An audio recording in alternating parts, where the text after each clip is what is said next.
మహిమ ఘనత ప్రభావములు యేసయ్యకే చెందునుగాక. వేదిక మీద ఉన్న పెద్దలందరికీ కూడా నా హృదయపూర్వకమైన వందనాలు. ముఖ్యంగా అజయ్ బాబు అన్న గారికి, అభినయ్ దర్శన్ గారికి, స్టీవెన్స్ అన్న గారికి నా హృదయపూర్వకమైన ప్రత్యేకమైన వందనాలు.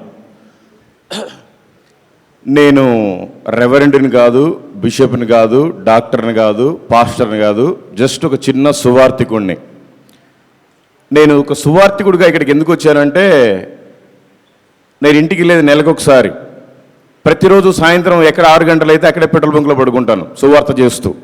ఇప్పటి వరకు భారతదేశంలో ఉండే ప్రతి రాష్ట్రము, ప్రతి కేంద్రపాలితము వెళ్ళొచ్చాను. ప్రకాశం జిల్లా మొత్తం పూర్తి చేసి ఇప్పుడు నెల్లూరు జిల్లాలో ఒక 10 మండలాలు పూర్తి చేశాను. 2350 గ్రామాలు పూర్తయిపోయినాయి. నా నోటితోటి 1,35,000 మందికి యేసు ప్రభు దేవుడు అని చెప్పాను. అయితే మనకి ఎలాంటి నాయకుడు కావాలి అంటే, ఈ మధ్య రీసెంట్గా కాశ్మీర్లో 26 మందిని మన భారతీయుల్ని పొట్టన పెట్టుకున్నారు ఉగ్రవాదులు.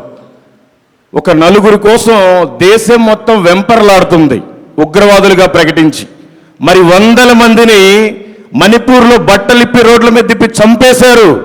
వాళ్ళని కూడా ఉగ్రవాదులుగా ప్రకటించి చంపాలని నేను డిమాండ్ చేస్తున్నాను. అలాంటి నాయకుడు కావాలి.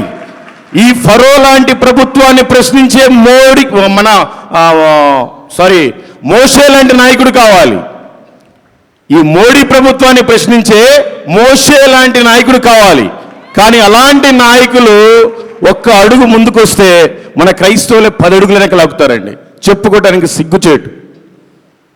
ప్రియ క్రైస్తవులారా, దయచేసి మీరంతా గ్రహించాలి.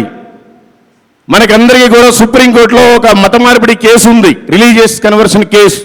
దాని గురించే నేను అప్డేట్ చేస్తూ ఉంటాను. నేను ఒక్కడినే అప్డేట్ చేస్తుంటాను 2022 నుంచి. ఫైనల్గా రేపు 13వ తేదీకి వాయిదా వేశారు.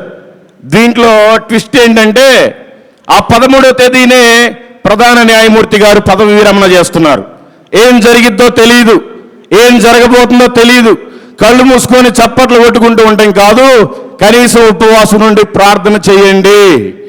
ఇలాంటి నాయకులకు మీరంతా సపోర్ట్ చేయండి.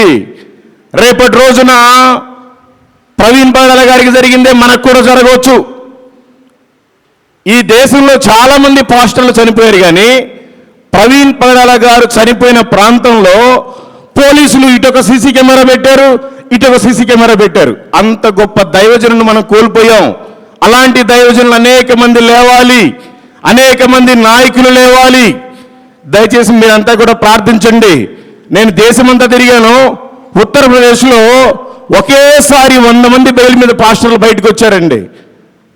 నాకు తెలిసిన వాళ్ళు ఉన్నారు, తీహార్ జైల్లో అధికారులే రహస్య క్రైస్తవుడు. రేప్ చేసిన వాడికి బెయిల్ వస్తుంది, మర్డర్ చేసిన వాడికి బెయిల్ వస్తుంది, సువార్త పత్రిక పంచిన వాడికి బెయిల్ రావట్లేదు. ఇలాంటి ప్రభుత్వాలు నశించాలి. మోషే లాంటి నాయకులు లేవాలి. ఇంతకంటే నేను ఏం చెప్పలేను. దయచేసి మీరంతా కూడా సుప్రీంకోర్టులో జరగబోయే కేసు నిమిత్తం మీరంతా ప్రార్థించండి. Thank you. Praise the lord.